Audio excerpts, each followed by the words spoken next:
السلام علیکم۔ شروع کرتے ہیں اللہ کا نام لے کر جو بڑا مہربان نہایت رحم والا ہے۔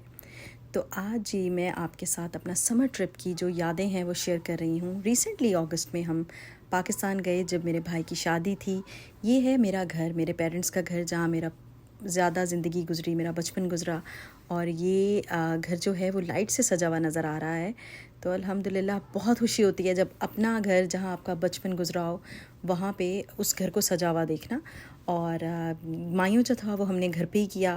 اس کے بعد ہم نے مہندی جو تھی وہ باہر کی تھی اور ہال میں، اور ہال بھی نہیں بلکہ مارکی تھی، اور اس کے بعد جو تھا شلیمہ تھا۔ تو میں کلپس تو نہیں زیادہ شیئر کر پائی، وہ انشاءاللہ تعالیٰ میں ڈیٹیل میں کبھی شیئر کروں گی اگر موقع ملا تو، کیونکہ مجھے شادیاں بہت پسند ہیں، چاہے وہ کسی کی بھی ہوں۔ پاکستان میں بھی ہوتے تھے، بس ایک ایکسائٹمنٹ ہوتی تھی بچپن سے ہی کہ بس شادی پہ جانا ہے جی، کسی کی شادی آ جائے، اور دلہا دلہن کو دیکھنے کا ایک شوق الگ ہی ہوتا تھا۔ اور یہ ہیں گفٹس جو کہ ہم نے ایکسچینج کرنے تھے ایک دوسرے کی فیملی کے ساتھ، اور بس یہ یادیں ہی رہ جاتی ہیں۔ دل تھا آپ سب کے ساتھ شیئر کروں۔ اور یہ سمر اس بار بہت اسپیشل تھا، خیر زیادہ سمر تو نہیں تھا، آبویسلی اگست تھا، بس موسم اچھا تھا، خوشگوار تھا، اور مجھے اپنا پہلا عمرہ کرنے کی سعادت نصیب فرمائی اللہ تعالیٰ نے، الحمدللہ۔ اچھا، پھر ہم لوگ پاکستان سے شادی اٹینڈ کرنے کے بعد جب ہم سعودیہ گئے، سعودیہ سے پھر ہماری فلائٹ دبئی کی تھی۔ دبئی میں ہمارا سٹے نہیں تھا، دبئی سے ہماری نیکسٹ فلائٹ تھی مالدیوز کی۔ جب پاکستان جانے کا ایک پلان بنتا ہے نا، تو ہم ایک سال میں جب بھی جاتے ہیں پھر ہم کافی جگہیں جہاں بھی گھومنا ہوتا ہے نا ایک ہی دفعہ پلان کر لیتے ہیں، کیونکہ وہ ٹکٹس آلریڈی اتنی ایکسپینسو ہوتی ہیں۔ یہاں پہ کینیڈا میں آپ کی جتنی سیلری ہے اتنے کی تو ٹکٹ آتی ہے، تو ایک پورا پلان کرنا پڑتا ہے۔ آپ کو سال کے شروع میں آپ کو سیونگ کرنی پڑتی ہے کہ بھائی پاکستان جانا ہے، اور زیادہ تر جب بھی بہن یا بھائی یا کسی کی شادی ہوتی ہے تو ہم جا پاتے ہیں، اور کتنے کزنس کی شادیاں مس ہو جاتی ہیں جو نہیں اٹینڈ کر پائے۔ اور لیکن یہ تھا کہ مالدیوز کا ٹرپ بھی ایک چھوٹا سا منی ٹرپ تھا، دل تھا کہ ضرور جائیں، ایک دفعہ دیکھیں، بہت ہی اچھا رہا۔ مالدیوز جو ہے اس کا جو ایئرپورٹ ہے وہ ایک آئی لینڈ کے اوپر ہے، اور یہ اس کو مولے انٹرنیشنل ایئرپورٹ بھی کہتے ہیں اور ویلینا انٹرنیشنل ایئرپورٹ بھی کہتے ہیں، اور یہ بہت چھوٹا سا ایئرپورٹ تھا۔ اور جیسے ہی ہم وہاں پہ اترے، وہاں کوئی ٹیکسی وغیرہ نہیں تھی، وہاں آلریڈی میرے ہسبینڈ نے اور میرے بردر ان لا بھی تھے اس ٹرپ میں ہمارے ساتھ، میری سسٹر بھی تھی، کیونکہ کینیڈا میں میں اور میری بہن اکٹھے رہتے ہیں، تو وہ انہوں نے آلریڈی ہم لوگوں نے جو تھا وہ یہاں پہ بوٹ بک کروائی ہوئی تھی آن لائن، اور جس کا ہم نے $150 USD میں پے کیا تھا، اور اس کا جو تھا وہ ڈائریکٹلی ہمارا لگیج جو تھا انہوں نے بوٹ پہ سارا جو تھا وہ ٹرانسفر کیا، اور اس کے بعد بوٹ کے تھرو ہم اپنے ریزورٹ کی طرف گئے۔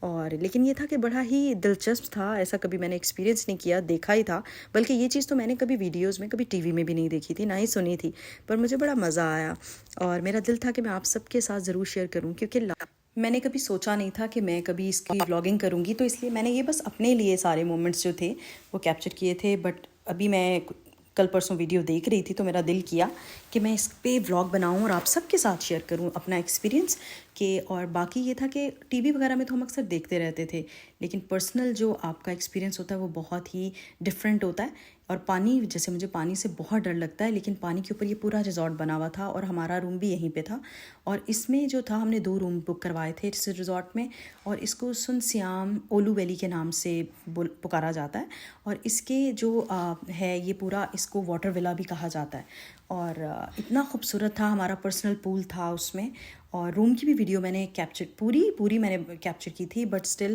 میں ڈھونڈ رہی تھی پر وہ ویڈیو مجھ سے ڈیلیٹ ہو چکی تھی، تو لیکن آپ دیکھ سکتے ہیں یہ پرسنل پول کا ویو ہے، اور بہت ہی خوبصورت لگ رہا ہے، اور میں آپ کو بتا نہیں سکتی، وی ور سو ایکسائٹیڈ، بٹ سٹل کیونکہ ہم عمرے سے واپس آئے تھے تو مینٹلی ہم تھوڑا سا اس سچویشن میں بھی تھے کہ ہمارے مائنڈ میں وہ خانہ کعبہ کا منظر اور سارا جو تھا مدینہ کا منظر، دوسری طرف ایک دم سے ہم یہاں پہ آ گئے۔ مجھے ایسا لگ رہا ہے ہمیں شاید پہلے یہاں آنا چاہیے تھا، بعد میں ہم وہاں جاتے، تاکہ جب ہم کینیڈا واپس آتے تو ہمارے مائنڈ میں صرف خانہ کعبہ کی ہی یادیں جو ہیں وہ رہتی ہیں، اور وہ ابھی تک ہیں الحمدللہ۔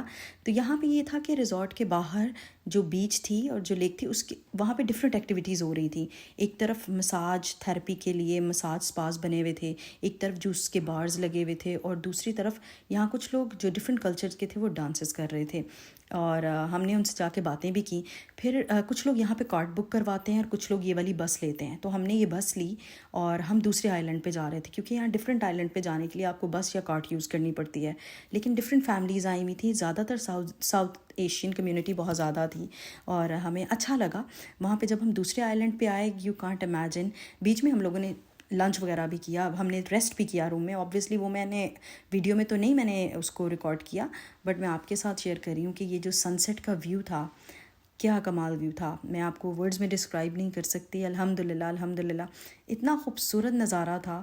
پانی کے ساتھ بیچ میں بوٹ تھی, اور اتنا فیملی اورینٹیڈ انوائرمنٹ تھا. سب لوگ اپنی فیملیز اور بچوں کے ساتھ بیٹھے ہوئے تھے, کیونکہ یہاں بہت سارے لوگ جو ہیں وہ پریفر کرتے ہیں جب بچوں کے ساتھ ہوتے ہیں تو وہ پانی والے ولاز جو ہوتے ہیں, واٹر ولاز جو ہوتے ہیں, وہ نہیں بھی وہ ریزورٹ بک کرواتے. کچھ لوگوں کی پریفرنس ڈفرینٹ ہوتی ہے, جیسے وہ ہوٹیلز وغیرہ میں بھی اسٹے کر لیتے ہیں. لیکن میرا دل تھا کہ جب بھی ہم جائیں تو ہم پانی والی جو ریزورٹ ہو ادھر اسٹے کریں. تو بہت ہی شاندار ایکسپیرئنس رہا.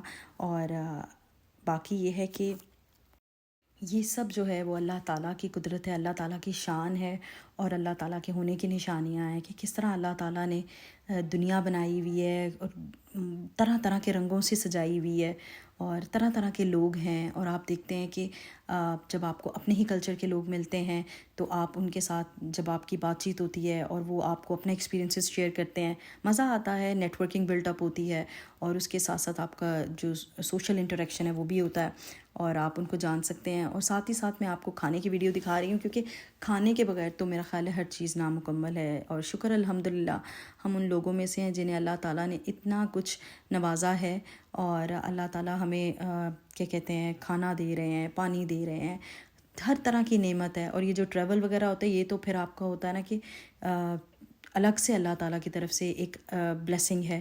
تو اللہ تعالیٰ دوسری طرف دنیا کا ایک اور ہی رخ ہے جہاں پہ لوگ تکلیف میں ہیں, پریشانی میں ہیں, اور اللہ تعالیٰ ان سب کی پریشانیاں دور فرمائے. جو بھی اس وقت فلسطین میں, شام میں, جس ملک میں بھی مسلمان بہن بھائی یا کوئی بھی کمیونٹی کے لوگ پریشان ہیں, اور اللہ تعالیٰ ان سب کے رزق میں برکت عطا فرمائے. اور ان جتنا بھی ہو سکیں ہم ان کے لیے, اور کچھ نہیں کر سکتے تو دعا تو کر سکتے ہیں نا. اس کے علاوہ اگر کوئی کنٹریبیوٹ کرنا چاہے تو وہ ضرور کرے. اللہ تعالیٰ سب کو توفیق دے. میرا دل کرتا ہے کہ میں جب بھی میں آپ کو سچ میں بتا رہی ہوں, ایسا نہیں ہے کہ میں ویسے ہی کہہ رہی ہوں, کہ جب بھی ایسی کوئی میں بات شیئر کروں نا تو میں اسی لیے شاید میں ولاگنگ نہیں کرتی تھی, کیونکہ مجھے ایسا لگتا ہے کہ آپ اپنی چیزوں کو تھوڑا شو آف کرو تو یہ عجیب لگتا ہے مجھے. بٹ اسٹل میرا, کیونکہ میں شروع سے ہی اپنی لائف میں بہت کریٹیو رہی ہوں, تو میں نے ہمیشہ سے ایکسٹرا کریکولر ایکٹیویٹیز میں اور بہت سارا ہر چیز میں پارٹیسپیٹ کرتی تھی. But after coming to Canada اور آفٹر بیکمنگ اے مدر, میری پرائرٹیز اور چیزیں بالکل چینج ہو گئی ہیں, اور بڑھتی ہوئی ایج کے ساتھ آپ کی سوچ بالکل بدل جاتی ہے. اب میں چیزوں کو لے کے اس طرح سے ایکسائٹیڈ نہیں ہوتی جس طرح سے میں شاید اپنی ارلی ایج میں ہوا کرتی تھی. تب وہ ہر چیز کا شوق تھا, لیکن آج اللہ تعالیٰ نے اگر کوئی چیز سے ہمیں نوازا ہے یا ہماری کوئی خواہش پوری کی ہے تو یہ اللہ تعالیٰ کا ہم پہ کرم ہے. شاید ہم اس قابل نہیں ہیں. اور باقی یہ ہے کہ ہم بس یہی دعا کرتے ہیں اللہ تعالیٰ ہم سب پر اپنا رحم و کرم فرمائے, اور ہم ان خوش نصیب لوگوں میں سے ہیں جنہیں اللہ تعالیٰ نے بہت ساری نعمتوں سے نوازا ہے. اور جیسے اس ولاگ میں بتا رہی ہوں جو کہ یہ کھانے کا سارا جو ہمارا تھا, ہم نے اس میں نا 2 طرح کے تھے. پاستاز کا لائیو اسٹیشن لگا ہوا تھا. بفے جو ہمارا تھا وہ ہاف بورڈ تھا جس میں ہمارا بریکفسٹ اور رات کا ڈنر انکلوڈیڈ تھا. اگر فل بورڈ ہوتا تو اس میں 3 میل ہوتے, کیونکہ ہم چاہ رہے تھے کہ اگر ہم دوسرے آئی لینڈ پہ ہوں تو ہو سکتا ہے ہم ریزورٹ میں نہ آ سکیں, تو ہم جو لنچ ہے وہ وہاں کریں. وہاں سے پھر جیسے کہ ویڈیو میں آپ نے دیکھا پہلے کہ ایک بڑی بوٹ تھی, پھر ہم اس میں سوار ہوئے اور اپنی نیکسٹ ڈیسٹینیشن کے لیے روانہ ہو گئے. اور اس کھلے پانی کے اوپر یہ جو خوبصورت نظارہ ہے, ایک اتنا بڑا گہرا سمندر ہے, اور اس کے اوپر ہم سوار تھے, بس ویو کو انجوائے کر رہے تھے. اس وقت تو نہیں سمجھ آ رہی تھی, لیکن اب سوچو تو مجھے ایک ڈر سا لگتا ہے. تو ادھر ایک ایکٹیویٹی کروا رہے تھے جسے سنورکلنگ بولتے ہیں, اور کافی زیادہ لوگ یہاں پہ سنورکلنگ کے لیے آئے ہوئے تھے, جس میں میرے brother in law was so excited. وہ اس چیز کو ایکسپیرینس کرنا چاہتے تھے تو انہوں نے کیا, کیونکہ یہاں پہ یہ آپ دیکھ رہے ہیں یہ جو لوگ ہیں یہ پانی کے اندر پورا ڈیپ سی ہے جس کے اندر یہ جا کے پورا اس کو وزٹ کرتے ہیں. ساتھ گائیڈ بھی ہوتے ہیں, ساتھ یہ پراپر گلاسز اور سیفٹی میجرز پرووائڈ کرتے ہیں. تو ہم تو بس دیکھ کے اس کو انجوائے کر رہے تھے, اور میں تو خیر دعا ہی کر رہی تھی کہ خیر خیریت سے ہم بوٹ سے اتر جائیں. اور اس کے بعد پھر ہم نے آئی لینڈ پہ ہی ہم نے یہ سارا اپنی اسنیکس وغیرہ لیں, اور ہم خیر خیریت سے گھر کو لوٹے. اور بہت ہی یادگار, بہت ہی خوبصورت سفر رہا. ہوپ فلی آپ کو یہ میری چھوٹی سی جو میموریز ہیں جو میں نے آپ کے ساتھ شیئر کی اس بلاگ کے تھرو وہ اچھی لگی ہوں گی. پلیز لائک اور سبسکرائب ضرور کریے گا. Thank you. اللہ حافظ.